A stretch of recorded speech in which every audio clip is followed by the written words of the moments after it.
Hello, everyone, and welcome. This is Jean Gallagher, just with Discover Rising Tides, How the Outside Makes the Inside Better, and welcome.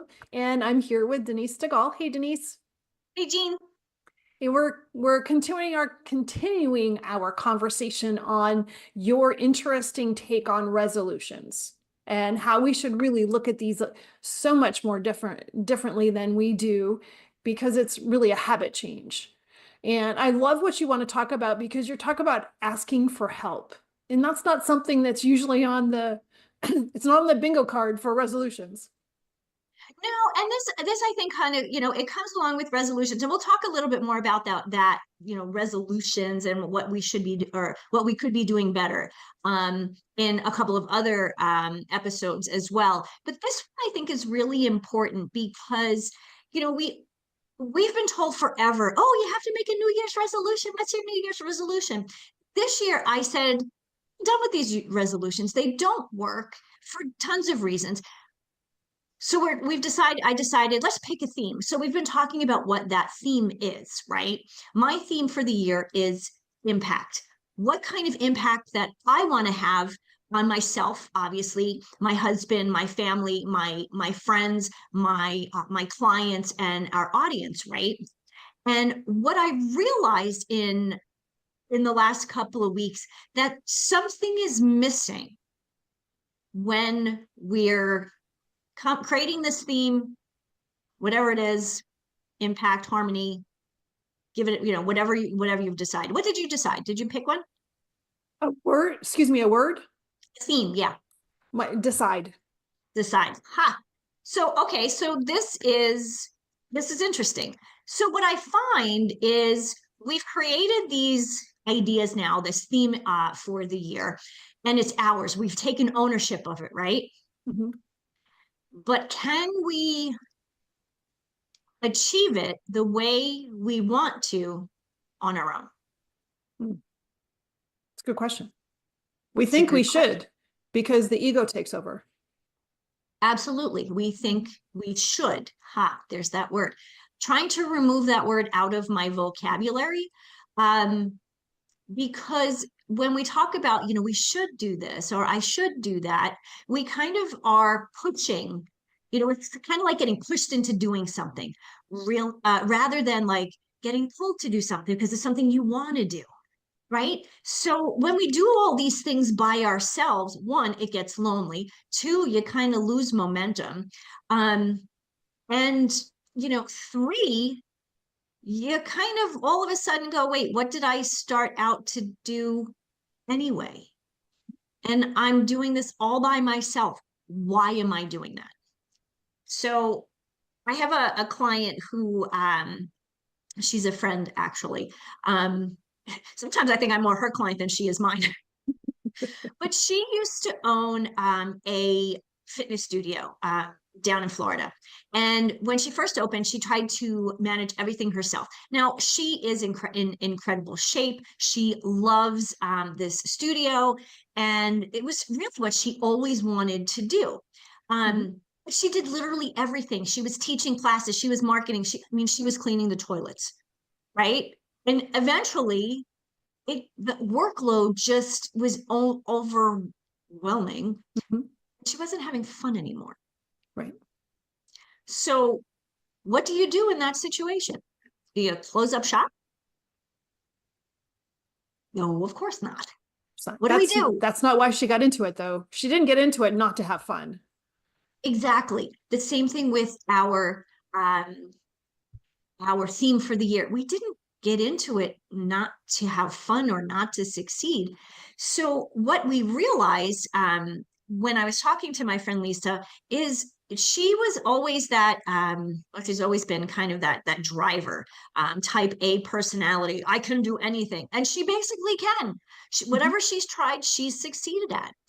What she realized at this point not was trying to do it on her own was failing. However, when she asked for help, she got an assistant. She got paid someone to clean the studio every night. All of a sudden, she enjoyed what she was doing because she she was back to herself. She wasn't the jack of all trades. She was the amazing fitness pro that she had set out to be. So why do you think we as women, especially at this stage in our lives, um, the midlife stage, why do you think we do this? Like we feel we need to do this and we need to do it on our own. I like to think that that was a rhetorical question. Yes. Because I don't know that I have an answer, but I feel like I'm falling into this pattern, so I'm uncomfortable answering the question. But it gets to a point when we get to be of a certain age that we just like, well, it's just easier if I do it. That is a big part of it because one, there's, letting go.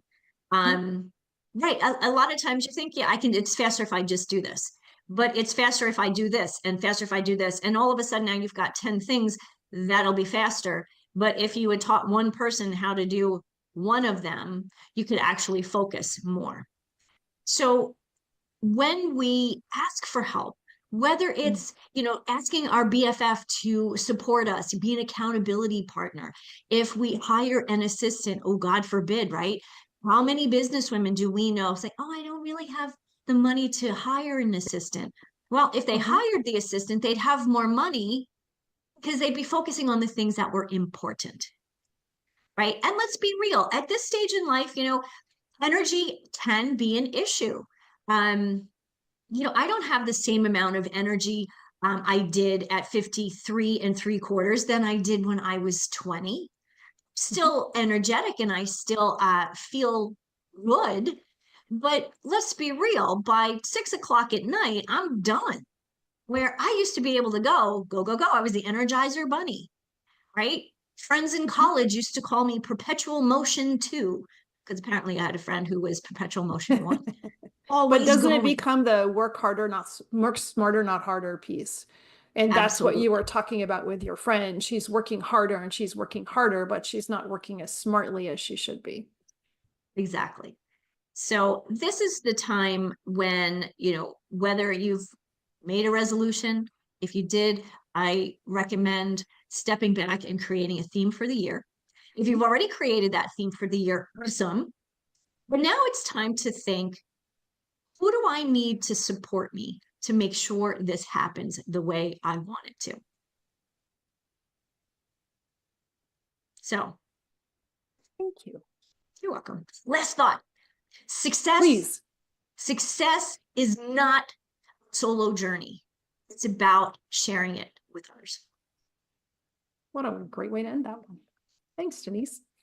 You're welcome. Hello, everyone, and welcome. My name is Jean Gallagher, and welcome to Discover Rising Tides, How the Outside Makes the Inside Better. And we're here today to talk with Elizabeth Gifford Maffei, and I'm so excited to talk with you today. And so before we get started, let's give us a little bit about your background, and then we'll get into some conversation. Sure, I'd love to. Hi, Jean. Thanks for having me today. Oh, thank you. Yeah, it's so exciting. I love what you do. I love how you support others, and that's why I just felt so resonant in talking with you and all those who follow you as well. So thank Thank you. you. Of course. My background is an educator and became a single mom, and now I'm no longer a single mom, but through that, I really discovered a lot of divine gifts that we've all been given, but I worked on them, honed them, and really owned them. And I work through, I've been called a trauma and drama and karma disruptor. Ooh. I like to disrupt those lower vibrations and frequencies that literally are in the quantum field in our physical, mental, emotional, and spiritual health, and disrupt that so that we just don't carry that forward with us anymore. So that's a little bit about it. So as a quantum growth practitioner, as you are, what does that mean? And what's the high level of that so people understand? And then we'll dive into frequencies and that discussion. Sure. So we're all energy. We all are created and exist in energy, and everything that we do, think, feel, participate in, we affect others as well, even if we don't know them. So that's the scientific part of the quantum field, right? Two atoms, two pieces of energy can affect each other.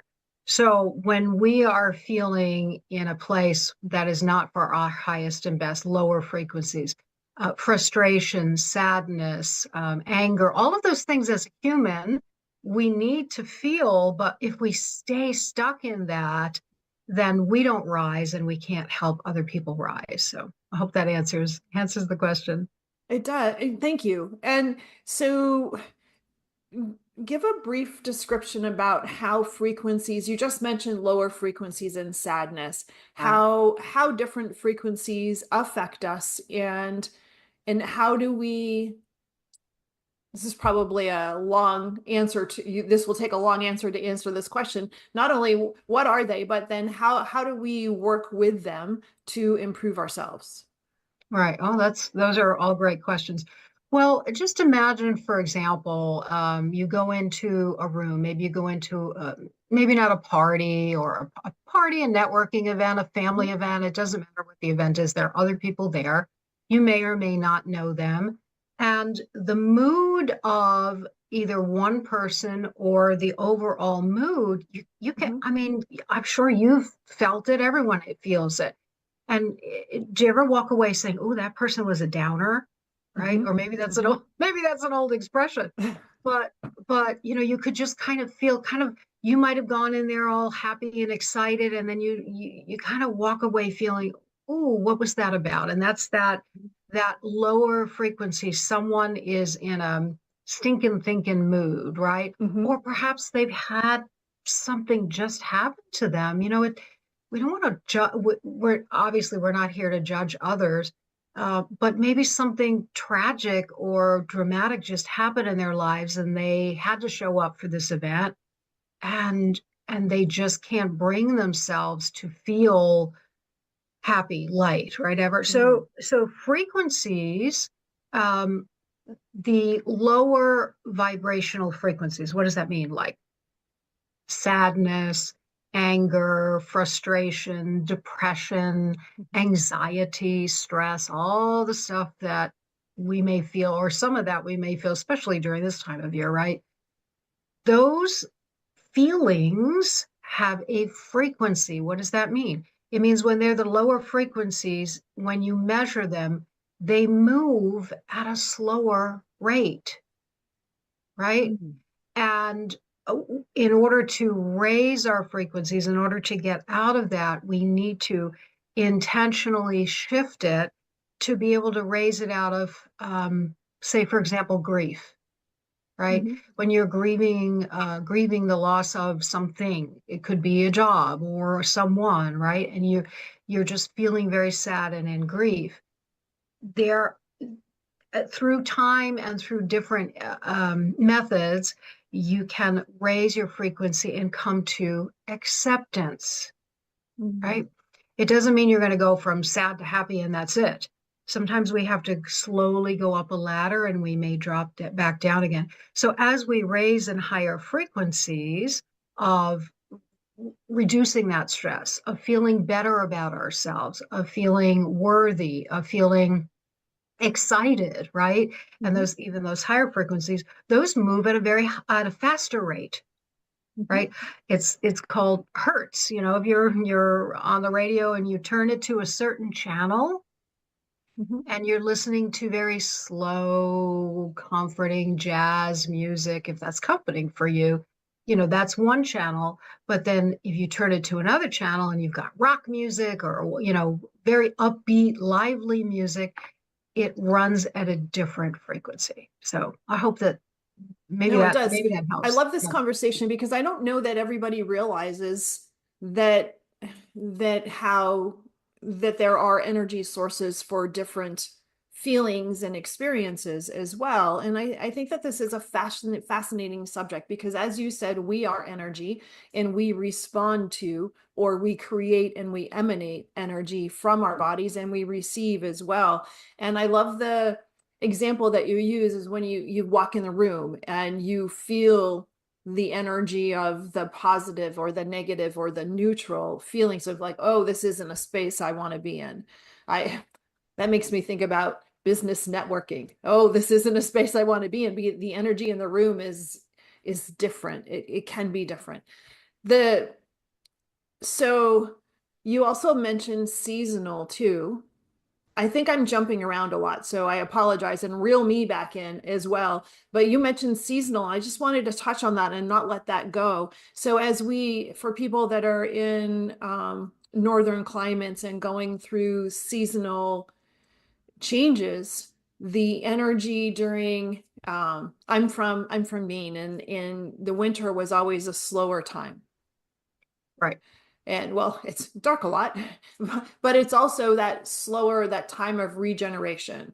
And if you think about what's happening in the earth, and the earth is regenerating, and through the winter getting prepared for the rise of spring. But the seasons can also, and the energy in the season can also affect our mental health and our well-being, correct? Yeah. Oh, absolutely. I mean, in many ways, it is good to work depending on where you live, where you live, to work through the seasonal things. For example, you're not going to eat watermelon in December. There's a reason why. It's not, you need the hydration in the summertime when it's warm. So eating foods that are seasonal are good for you. But also, we are creatures of nature, and we need nature. Nature is there to recharge us. And it's hard if you've got 2 feet of snow outside. You're not going to go outside and take your shoes off and step on the ground. I get that, right?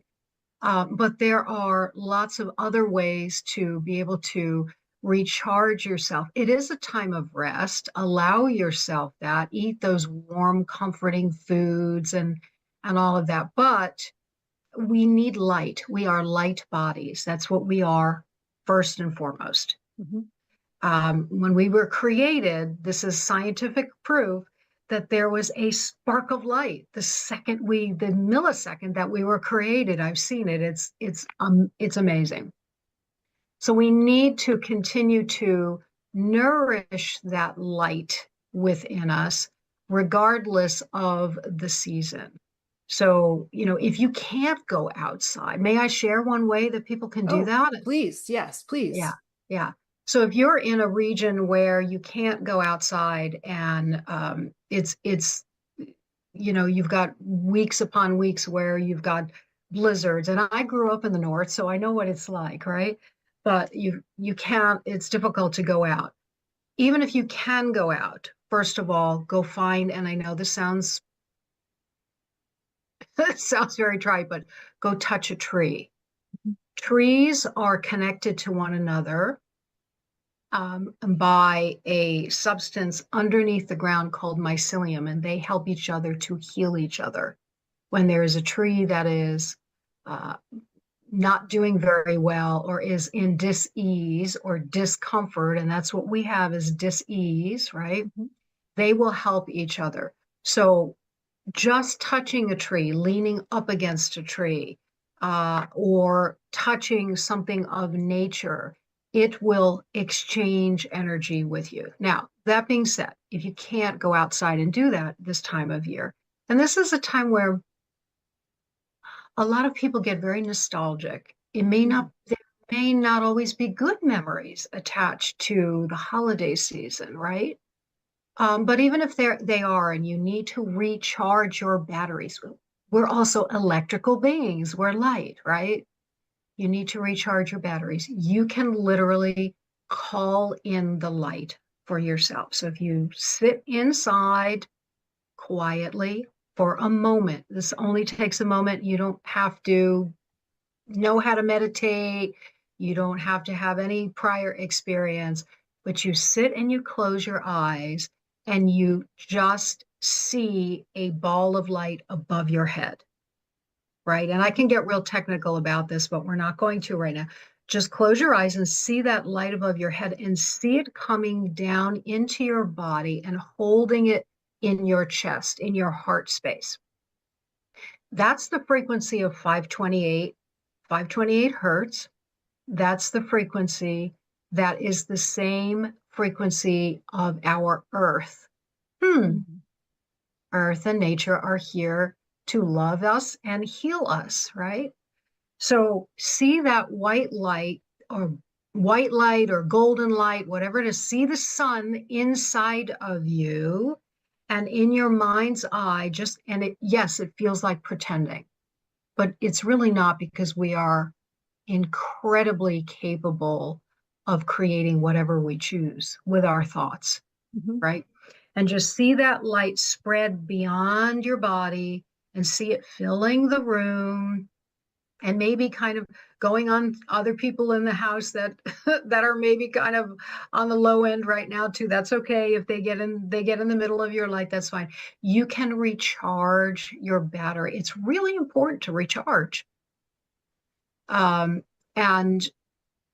one other thing about the heart space and beating at 528 hertz, I don't know if you knew this, you may know, but the feeling and the frequency that we have in this space of love in our heart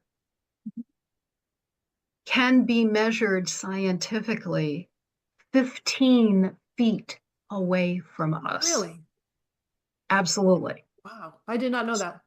Yeah. So, when you're in a space of learning how to accept and love yourself and feeling love, you are emitting that at least 15 feet, if not more, out into whoever is walking past you, right? That's why we can feel people who are in a lower frequency and even a higher frequency. So conversely, the opposite happens. Absolutely. And I'm going to get this saying completely wrong, but you are who you hang out with. Yes, you got it. Yes. Yeah. Absolutely. Yeah. So So surround yourself with those who are even at a higher frequency than you are, because we're all here to like put a hand and pull each other up, right? Many years ago, we went to Jamaica and we climbed up a waterfall, which was exciting and a little petrifying at the same time. I would think so, yes. We had the right shoes, but the water's coming down and we're trying to go up. And the way we did it was the stranger or the person whom I didn't know who was in front of me held my hand and pulled me up. So I had to trust them. And at the same time, I had to hold someone's hand who was one step below me, and they had to trust me. And of course, I didn't know what I was doing, but I had to pull them up, and together we all got up the top of the waterfall with no one getting washed away. It was amazing. So that's the kind of a visual to think about. So when people come to you for help, what would be a common reason for somebody to come to you, or what do you see that people need the most of, and how do you help? Oh, thanks for asking. Well, I have many, many tools to help people, but I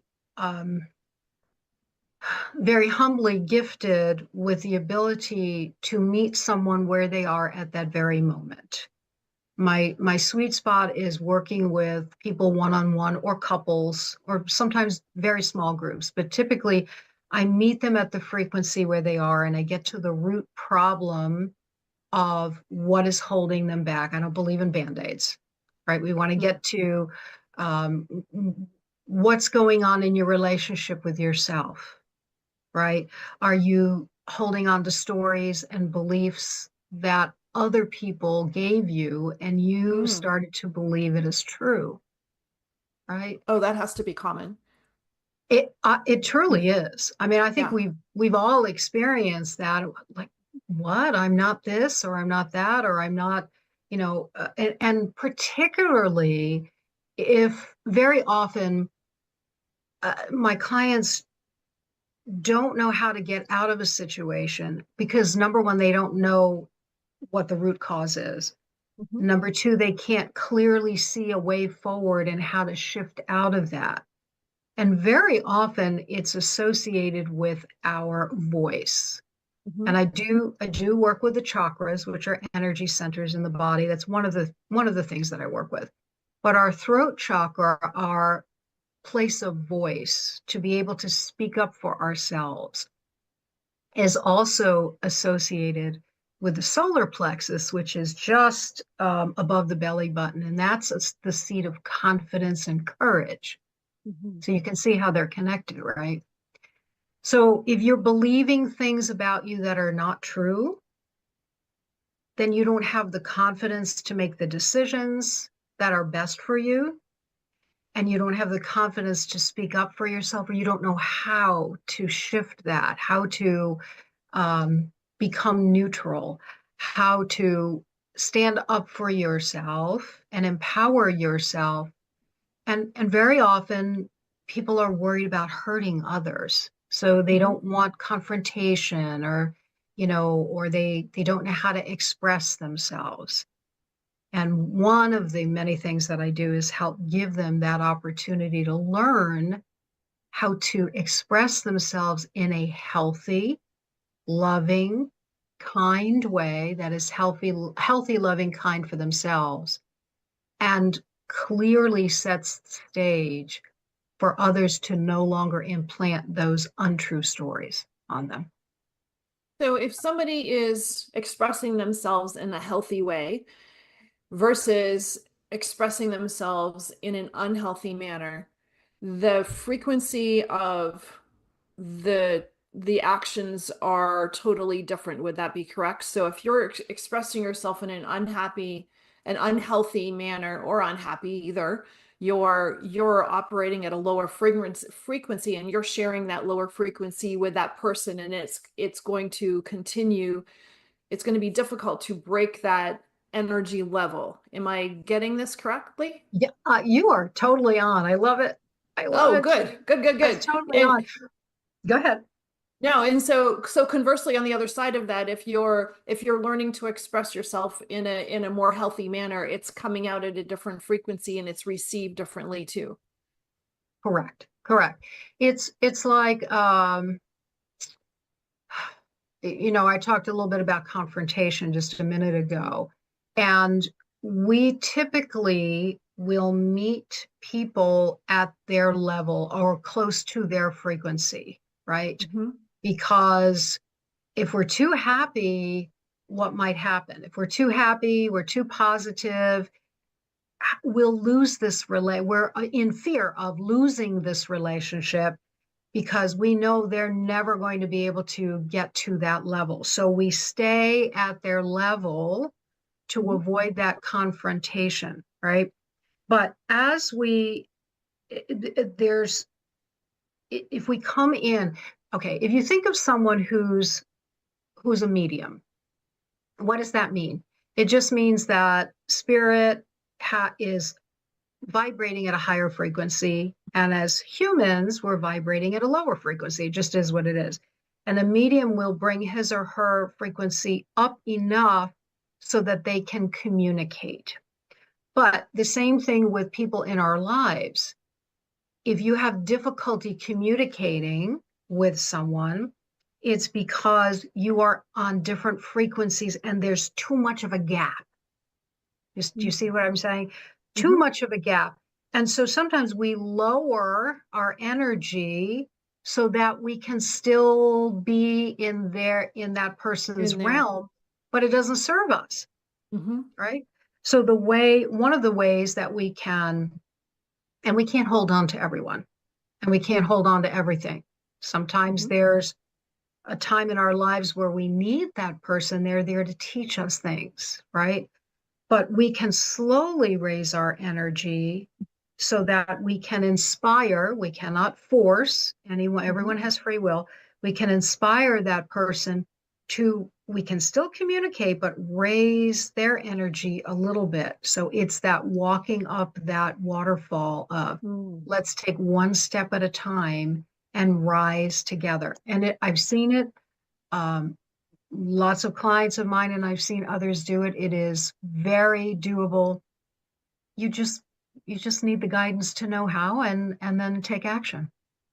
Interesting. That's really interesting. And prior to officially starting our conversation, we were talking before, and you mentioned the relationship of worthiness and beliefs. And can we talk a little bit about that? Because I think that that's a really important subject to delve into.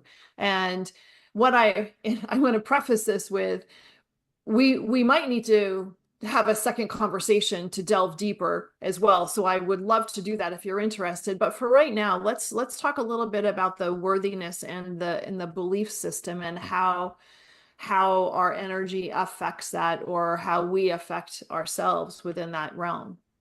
Right. Beautiful. So there are many who have been exposed to trauma Mm-hmm. or drama, right? You may have Mm-hmm. you may have someone in your life who is always over dramatic and pulls the attention towards themselves.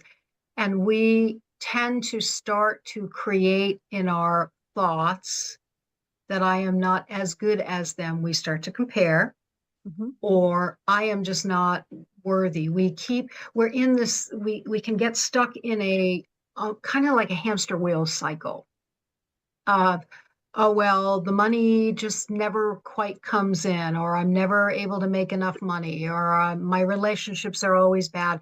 We keep pulling in and attracting the same hamster wheel experiences, Mm-hmm. right? And part of that is because we are not valuing ourselves.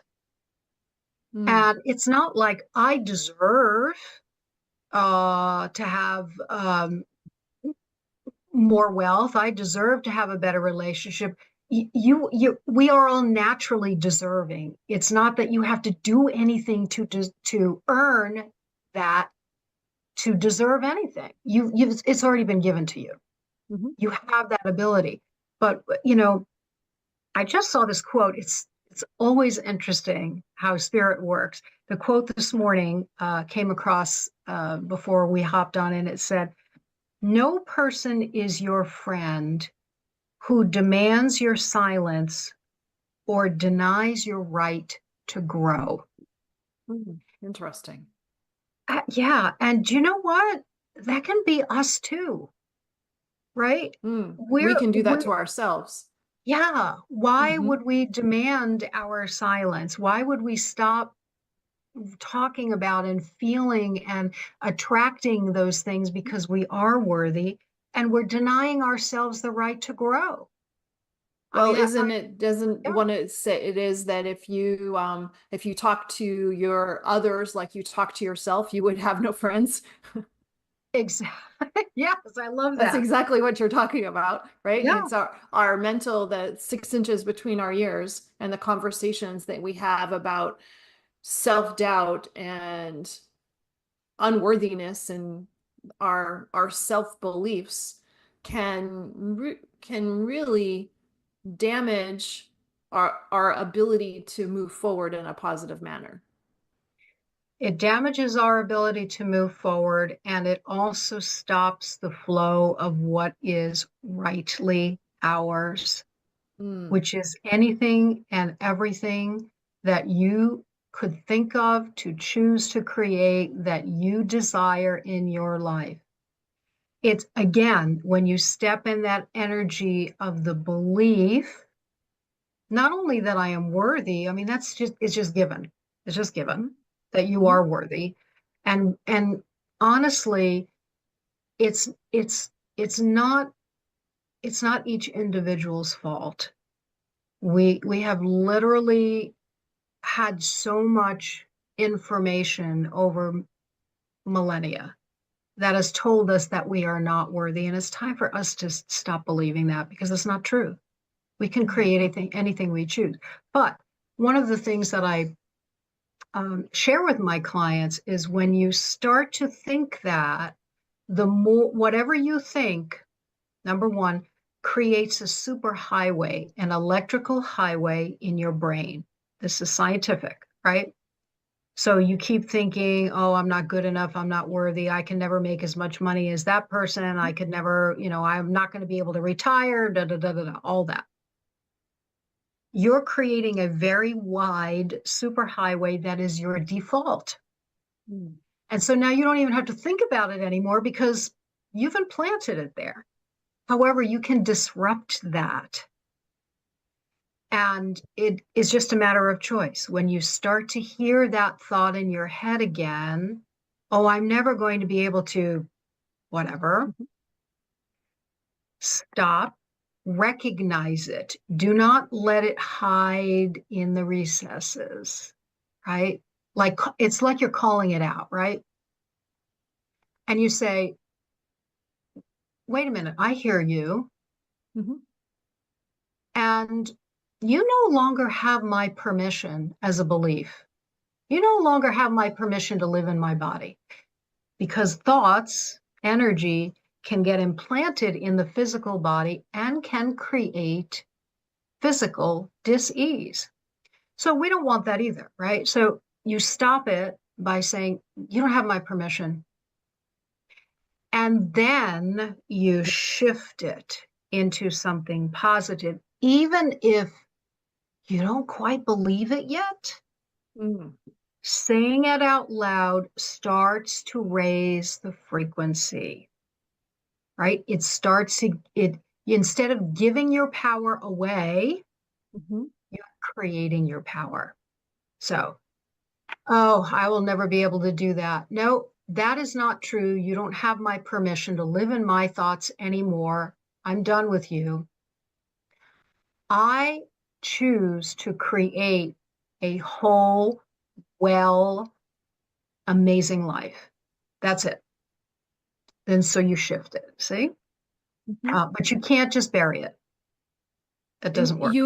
you mentioned when you hear yourself say. So I'm assuming that there are cues and triggers that we all can learn about ourselves and also maybe also learn about our the people that are surround us as well to recognize when the situation or the conversation starts to lower itself in frequency. Yes? Yes. And triggers, I love that you mentioned that. Triggers are different for everyone. And that's, Mm-hmm. when I work with something, we find out what those triggers are. Triggers, believe it or not, at least in my belief, and in my personal experience, triggers can also be from past lives. Mm. We live in different dimensions all at the same time. And I know that's hard to wrap your head around. If you asked me to explain that 110%, I probably still couldn't do that. I just know that, I mean, we've all experienced deja vu. Let's put Mm-hmm. that. Well, I've been here before. Well, how is that? Right? I choose not to spend my life in the minutia trying to figure that out. I just know that something could trigger. It could be something you see, something that somebody says, something that you read, a thought that comes into your head. The holidays again are a trigger for some people because it triggers old memories, which are in that super highway. And then we start thinking about, oh, I remember when this happened. And I remember how my relationship was with this person. Mm-hmm. And oh, yeah, now I remember how I'm supposed to feel about myself, which is not our truth, right? Mm-hmm. That makes sense? Yes, thank you. No, it does. And I think it's interesting. There's triggers that there different situations, right, have different cues or triggers in it. I think it's not just maybe, well, it would be nice if I made a whole sentence here. My mind is going in like 20 different directions. I So love it. in this quantum growth piece, there are triggers, but there's also triggers in other parts of our lives as well. And I think it's such an important tool for us to learn about and in many different areas. True. Yeah. And it also has to do with we're each beautiful, incredible souls with missions and our individual gifts, but someone could say something to you totally with not the intention, and intention is everything, Mhm. right? So not with the intention or the knowing to trigger something, perhaps. And we have positive triggers too, but perhaps it's a negative trigger. And more than likely, it's because you had possible multiple experiences of that same challenge. Mm. Perhaps you had parents who grew up when it was very difficult financially. They had a hard time, and so you saw that fear, if you will. You saw Mhm. that fear and felt that fear of, oh, there's never going to be enough. Am I going to have enough food to put on the table? Am I going to be able to put enough clothes on, with my kids? And no, you can't participate in this because we don't have enough money. I'm just talking about like money and finances now, but it can apply to anything. And then you end up perhaps in several relationships Mhm. where you still experience that same thing. And so now you're like, oh, well, that's how it is. That repetition becomes hard coded. Correct. Correct. Mhm. And it is breakable, but you have to know and recognize that it's there. Then you Mhm. have to break the cycle. And then you have to, as I said, not allow that anymore and then shift it into something where you start. And sometimes it's really small, right? If it's say for example, and I know you're brilliant and expert in supporting people in their finances, right? And the education of that, which we could do a whole other topic about that. I wish our schools included that, but hopefully in the near future they So will. true. Yeah, I So mean true. that's a huge pet peeve of mine that's not included in our schools. But you know what? It's all at this moment. It's all of our own individual responsibilities Bellies. Mhm. to learn, and we can, right? So,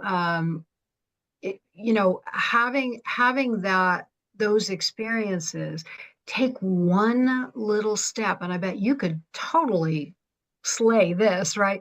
Take one little step toward feeling positive about your finances. For example, I mean, I'm sure you have way better ideas than I do, but say you work at a job and you get paid and you say, oh, I don't have enough money for this. I don't have enough money for that. You start a habit of paying yourself first. And I don't care if it's $1. I don't care if it's $25. I just something that on a regular basis you can do without $1 or $25. Some people go buy those fancy coffees and then they say, I don't have money for anything, right? Okay. Well, shift your mindset of that Mhm. and take one step. And then at the end of the month, say, wow. Or at the end of 6 months, say, whoa, I see money in a jar over there. That's one little step toward empowering yourself to make a change when sometimes it's too overwhelming. We can't go from, this vibration to this vibration right away. So, I mean, I'd love to hear some of your thoughts on that. No, it's very true. And I would think really what you're talking about also are habit-driven activities and actions that we have. And the example that you use can we transfer to many different areas of our life. And Denise Stegall talks about healthy living on the show each segment, and you can take this into her world as well, and making those simple change. And she talks about making small changes over time make the larger result. It's very difficult to say, well, here's where I am and here's where I want to be way up here, and expect, you just mentioned this too, expect to be able to jump that high or traverse that span of space and time Right. immediately, and you have to be able to, you have to be willing to take it at one step at a time, and it builds on each other. Yeah, and yes, and Mm-hmm. so yes, taking a step at a time, because what you're literally doing is telling yourself, telling the universe, telling God, whatever it is that you choose in your faith, you have to have faith, right? So, and I'm not, there's no judgment with me at all, whatever people believe or not believe, but you have to have faith that the end result is going to come to you. And yes, miracles do happen. I think most of us somehow have experienced a miracle or many miracles. I was in a car accident many years ago. The entire front of my car was sliced off, and 2 seconds later, I wouldn't have been here. So Wow. there's a reason I'm still supposed to be here. And just drove across the street. My car, my engine was still running. Nobody was hurt, not a scratch, but the entire front of the car was sliced off. So you can't tell me that that's not a miracle, Wow. right? Amazing. So Yes. expect miracles, and we have to be accountable for showing that we want those miracles. So that's what we were talking about, is take those little steps forward. Sometimes it's, you don't even know how. You don't know how you're going to make something happen. Just keep moving forward anyway, Mm. because it will. It will. If you have the faith and the belief that it will happen for you, but you have to have that accountability of moving forward, taking that action. I don't know if you've ever read some of the manifestation books like The Secret, right? Yes, we can create anything we choose. And for me, the secret is you also have to be a participant. Mm. You have to take You can't action. just expect it to happen. There has to be action behind the. Mhm. Well, you create it. There's that belief, that knowing. You just know that it's going to happen, and you have to take action to move toward it. And then it's so interesting. Like, I wish I could. I mean, I do remote viewing, but I wish that I could see how all the dominoes kind of lay down in perfect order, in the perfect timing. Like, sometimes we want something now, right? And whatever it is we're focused on, sometimes it doesn't happen for years. Mhm. And if you don't lose hope and you keep your sight set on that, it will happen. But it's because this person had to get a different job to create this income that people you will never meet, or this situation had to happen before this could be in place. It's very complicated, right? But it's not. We just have to trust that everything just kind of fits together like the puzzle pieces. And when the puzzle is ready, it's like right there for you to enjoy. I think that It's that's really the importance of what you do, because what you're helping people do is to remember that that's there, and to remember and make the forward action for over time. Yeah, yeah, it's so true. And we all feel deeply at some level when someone is in pain. I can feel someone when they're in pain, even when they have a smile on their face. Mhm. And they'll either come into my physical office, or I work all over the world, but even in a Zoom room, and I'll ask, how are you doing today? Oh, I'm fine. I'm like, no, you're not. Come here. Come here. There's something that, and I can actually sometimes see Mhm. the area of their body that is not right, and that guides me to go to places that typically they're not afraid to share with me, but go to places where we can uncover, okay, it's time to look at this. You don't need this anymore. and how are we going to get out of it? How are we going to dispel it? So It's fascinating. There's so much. And I would really love to invite you back, Elizabeth, to take a deeper dive into some areas if it's something that you would be interested in having an additional conversation, because we've touched on so many things on such a high level. I think that in order to do everything justice, because what you're talking about is so important, that we get back together and take a deeper dive in a couple of places. Would you be interested in doing that? I'd be so honored. Thank you. Great. I love being in your energy. I love what you do. I love how you support others. And I think as we link arms, Mhm. we are now in the age of Aquarius, meaning we all support one another. Mhm. And it would be my honor to Well, have thank more you. conversation and share. Thank you And so much. thank you. Wonderful. And in the meantime, how do people get in touch with you? So they can go to my website, Mhm. Elizabeth Gifford, Gifford, Maffei, Maffei. It's a little bit of a tricky spelling, ElizabethGiffordMaffei.com. I am also on Facebook, but they can text me or call me. And my number is 321-303-8649. And it would be my honor to have a conversation. I don't charge anything, just to have a conversation and find out where people are and how I might be able to help. So thank you. Wonderful.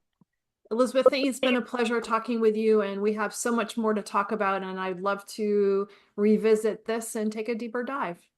Oh, thank you so much, Jean. I appreciate you as well. Thank you so much for listening today. Today's show is sponsored by Seaside Solutions, my financial services company. As a business owner, it's easy to be pulled in many different directions, and often taking care of yourself plummets to the bottom of the list. For me, I find myself outside to reground. My time outdoors helps me manage my day more effectively and be more present for my clients. Through this, Discover Rising Tides was born. At Seaside Solutions, we truly believe that education is the foundation of financial wellness. Our primary focus is to provide guidance that is designed to help you achieve your long-term financial goals and visions. Working with a plan allows space for doing more things that you love, like being outside to make the inside better. If I can help you create or realign your plan, or if you would like to be added to my weekly newsletter, please let me know. This week's topic was 5 ways to set more achievable goals. Your referral means the big, beautiful world to me, and if I can help, please let me know. And thank you so much for listening, and see you next time.